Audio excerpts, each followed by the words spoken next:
हमारे बहुत सारे भाई लॉ ऑफ कनेक्टिविटी नहीं जानते हैं, उनके पास वाकई में पैसा नहीं है। जबलपुर का हमारा एक स्टूडेंट है, उसने हमारा कोर्स खरीद लिया, पैसा दिया, पता चला उसके पास खाने को पैसे नहीं। कहीं उसके अगल बगल के उसके मित्रों से पता चला कि सर खाने को नहीं। इस देश में एक तबका ऐसा है जो है लेकिन देना नहीं चाहता, वो भी तबका है लेकिन वो देना नहीं चाहते, और बिना दिए आशीर्वाद कभी नहीं मिलेगा। और खेल आशीर्वाद का है, इसलिए हमारे देश में भिक्षु की परंपरा रही। जब कोई संत तुम्हारे दरवाजे पर आता था और तुम उसे एक रोटी देते थे तो वो भिखारी नहीं था, वो तुम्हें आशीर्वाद देकर जाता था, वो तुम्हें राय देकर जाता था, वो तुम्हारी दुनियावी समस्याओं का समाधान देकर जाता था। इस देश में संत कभी भिखारी नहीं रहे, सदगुरु भिखारी नहीं है, पंडित श्री श्री रविशंकर भिखारी नहीं है, आशुतोष महाराज भिखारी नहीं है, मां निर्मला देवी भिखारी नहीं है, आचार्य रजनीश भिखारी नहीं है। इसलिए हमने संतों को कभी भिखारी, भिक्षु कहा। भिक्षु जिसके ज्ञान चक्षु खुले हुए हैं, जो ज्ञान दे रहा है और उस ज्ञान को तुम कीमत से तौल नहीं सकते, तो तुम जो थोड़ा बहुत देते हो, 1 करोड़ 2 करोड़, उसके लिए कोई माने नहीं रखता सर। सदगुरु के लिए पैसा माने ही नहीं रखता। जो चीज उस आदमी के पास है ना, पैसा कहीं खड़ा ही नहीं होता उस आदमी के सामने। इसलिए आप जब किसी संत महात्मा को दान करते हो तो बहुत एहसान नहीं करते हो सर। एक तो आप मोह में करते हो, या हो सकता प्रभाव में कर रहे हो, लेकिन अगर उससे आपने कुछ सीखा है, ये जो शरीर है ना सर, ये मन अमृत का तो आदि ही नहीं है सर। ये जिसको हम अमृत कहते हैं उसका ये आदि ही नहीं है। अमृत ढूंढता है, ये कहता कहीं अमृत मिलेगा। सर अमृत आपके सामने पड़ा हुआ है, करेला अमृत। दुनिया में जितनी भी कड़वी चीजें हैं, लेकिन चूंकि हमने कड़वे को स्वाद ही नहीं बनाया। कल एक साहब कह रहे थे कि आजकल के बच्चे बड़ी महत्वाकांक्षा नहीं रखते। मैंने कहा उसका एक बड़ा सिंपल सा रीजन है, बड़ा साधारण सा रीजन है, वो छत से ऊपर देख ही नहीं पाते। हम गांव में जाते थे नाना क्या, आसमान के नीचे सोते थे, तो हमें ऊंचे तक देखने की आदत थी। हम नाना के यहां जाते थे, 1-1 महीने गांव नाना के यहां रहते थे। गांव में खुले आसमान के नीचे चारपाइयां बिछती थी सर, और जमीन से आसमान तक नजर जाती थी। हम तारे गिनते थे, तारे गिनते थे। जब तक बच्चे आसमान के नीचे सोते रहे, उनकी महत्वाकांक्षाएं बढ़ी रहीं, और जब बच्चों ने आसमान देखना ही बंद कर दिया, महत्वाकांक्षा छोटी हो गई। कई बार मैं अपने मित्रों को देखता हूं, जब वो आईएएस क्वालिफाई कर लेते तो लिखते मेरे जीवन की इच्छा पूरी हो गई। बस, बड़ी उपलब्धि है हिंदुस्तान में आईएएस बनना, बड़ी उपलब्धि है सर, बहुत बड़ी उपलब्धि है। उसको इतना कम नहीं आंका जा सकता, बहुत बड़ी उपलब्धि है। हिंदुस्तान में कुछ परीक्षाएं निकालना बहुत बड़ी उपलब्धि है। एएफएमसी निकालना उपलब्धि है सर,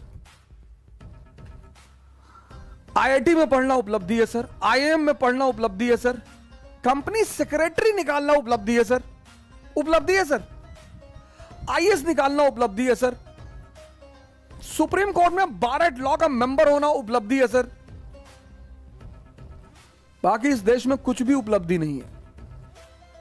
ये उपलब्धियां हैं, बहुत बड़ी चीज, लेकिन उपलब्धि है सर। मैं इनको उपलब्धियां मानता हूं सर। ये उपलब्धियां हैं सर, सबके बस की बात नहीं है। जब बच्चे खुले छतों पर और खुले आसमान में लेटते थे और आसमान की ऊंचाई तक देखते थे, तो उनकी सोच भी बड़ी होती थी सर। अब तो बच्चे गर्मी की छुट्टियों में गोवा चले जाते हैं, यूरोप चले जाते हैं। माँ बाप उन्हें शायद आसमान दिखाना पसंद नहीं करते। एक बार फिर से अगर ये ट्रेंड शुरू हो तो शायद सोच की ऊंचाई भी बढ़े। लेकिन मैंने कहा जिंदगी है सर खेल, यहां कुछ भी दुख मनाने जैसा नहीं है। हार तो तब है सर जब हम पैदा हुए थे मर्सिडीज लेके और मरे बिना मर्सिडीज के।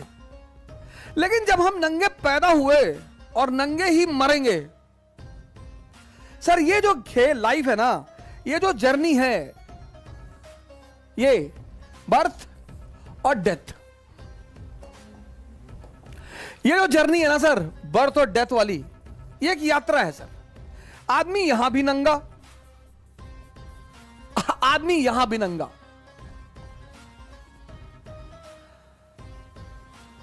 जब दोनों जगह नंगा है तो अब इसको जीने के दो तरीके हैं। एक, रो रो के जियो, रोज रो रोज। ये जो 95% आम आदमी है सर, ये वही है सर, रो रहे हैं सर। जिनके पास मारुति स्विफ्ट है ना, वो फॉर्च्यूनर के लिए रो रहे हैं। जिनके पास 3 BHK का मकान है, वो विला के लिए रो रहे हैं। पागल। हमारे एक मित्र हैं, अब तो रहे नहीं, श्री SK ओझा जी, हमारे संघर्ष के बहुत बड़े साथी थे वो। उनका एक कमरा था सर 6x6 का, 6x6 का सर। हम उस 6x6 के कमरे में 3 लोग सोते थे सर। हमारे पास इतना पैसा नहीं था कि हम रूम रेंट पे ले लें मुखर्जी नगर में सर।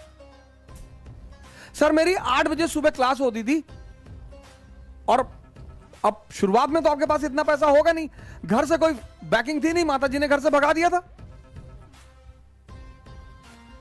सिर्फ मेरे एक बचपन के मित्र हैं जिनका नाम मैं किसी दिन बहुत फुर्सत से लूंगा, पंकज पांडे जी, उन्होंने बीच बीच में बहुत आर्थिक सहायता की सर। लेकिन आप हर महीने खाने का पैसा, कपड़े का पैसा थोड़ी मांगेंगे सर। आप 8 बजे से लेकर 2 बजे तक होटल में, 4 बजे ऑटो से कमरे पहुंचते थे, सुबह 8 बजे क्लास होती थी सर। ये जो यात्रा है सर, अब तुम्हें डिसाइड करना है कि हंसोगे कृष्ण की तरह। इस आदमी का जीवन देखो सर, जन्म से मृत्यु तक चुनौतियां।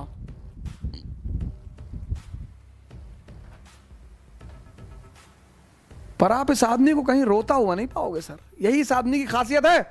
और दूसरी तरफ अगर आप देखो दुर्योधन, इसको बोलते हैं दुर्योधन सिंड्रोम। बहुत सारे लोग इस दुनिया में दुर्योधन सिंड्रोम से परेशान हैं।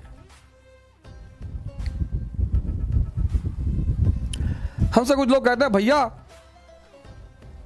भैया आप टॉप मॉडल की फॉर्च्यूनर ले लीजिए। काहे ले ले? क्यों ले ले? पेट्रोल भराने का पैसा दोगे? बहुत हमारे सिंपथाइजर हो तो खरीद के दे दो। नहीं, आपके ऊपर अच्छा नहीं लगता। अबे हम 20 इंच की साइकिल पे चलने वाले आदमी, हम फातिमा स्कूल साइकिल से जाते थे सर।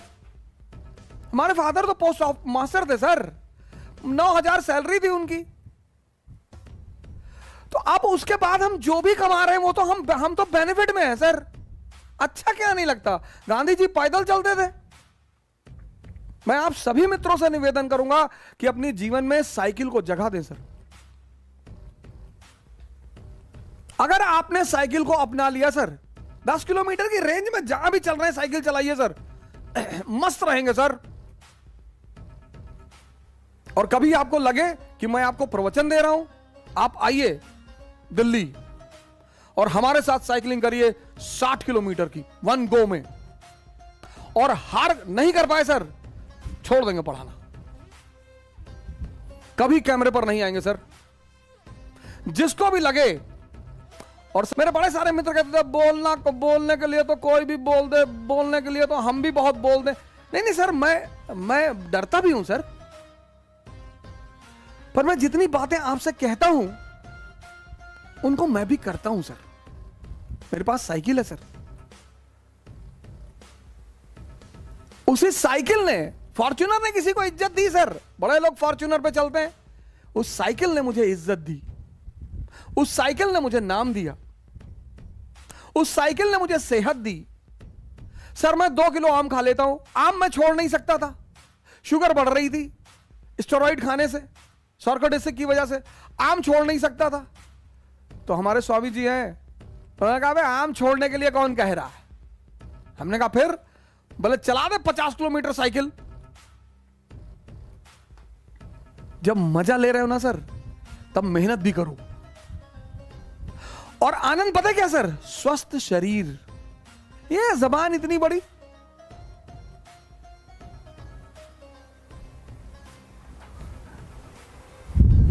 सर दुर्योधन सिंड्रोम से परेशान मत रहो, शुक्रिया करो तुम्हारे पास जो भी है। 2007 में हमारे मित्र हैं पांडे जी, पंकज पांडे जी, उन्होंने दया खा के मुझे अपना स्कूटर दे दिया। उनके पास एक ब्रेवो स्कूटर था, तो हमसे कहे यार तुम जो है कोचिंग तक जाते हो ऑटो पकड़ के, हमको अच्छा नहीं लगता, तो ब्रेवो स्कूटर दे दिया उन्होंने। तो हमारे एक दोस्त हैं चंद्रदीप सरकार, एबीसी एकेडमी चलाते हैं बंगाल में, तो जब उन्होंने मुझे ब्रेवो स्कूटर पे देखा चाणक्य एकेडमी में, मैं मिश्रा जी का भी बड़ा धन्यवाद अदा करना चाहता हूं। AK मिश्रा जी ने बहुत साथ दिया, चाणक्य एकेडमी चलाते हैं और बहुत ज्यादा साथ दिया उन्होंने। तो चंद्रदीप सरकार ने जब हमें ब्रेवो स्कूटर पे देखा, बोला सर क्या बात कर रहे हैं सर, आप यहां मत खड़ा करिए, थोड़ी दूर खड़ा करिए सर। अबे मैंने कहा पागल हो मैं, यहां खड़ा करने में क्या दिक्कत है, यहीं खड़ा करेंगे।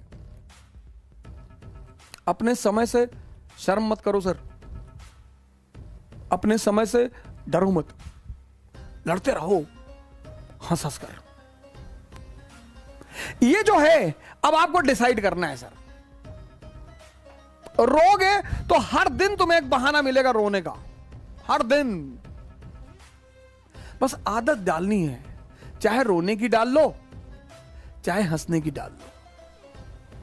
मैं एक पिक्चर मूवी देखा था, मुन्ना भाई MBBS है ना, वो डॉक्टर अस्थाना, बड़ी जबरदस्त, वो उस मूवी का वो मैसेज बड़ा जबरदस्त लगा। कहता मैं आपकी बेटी से शादी नहीं करना चाहता, मैं अब नहीं करूंगा आपकी बेटी शादी, अब मुझे एक नई लड़की मिल गई है। तो कहता कौन, कहता वो डॉक्टर सुमन। तो हंसने लगता, कहता मुझे पता था कि तू सुन के हंसेगा जरूर। Laughing therapy. कभी कभी मूवियां अरबों अरबों रुपए का मैसेज दे जाती हैं, हम गौर नहीं करते सर।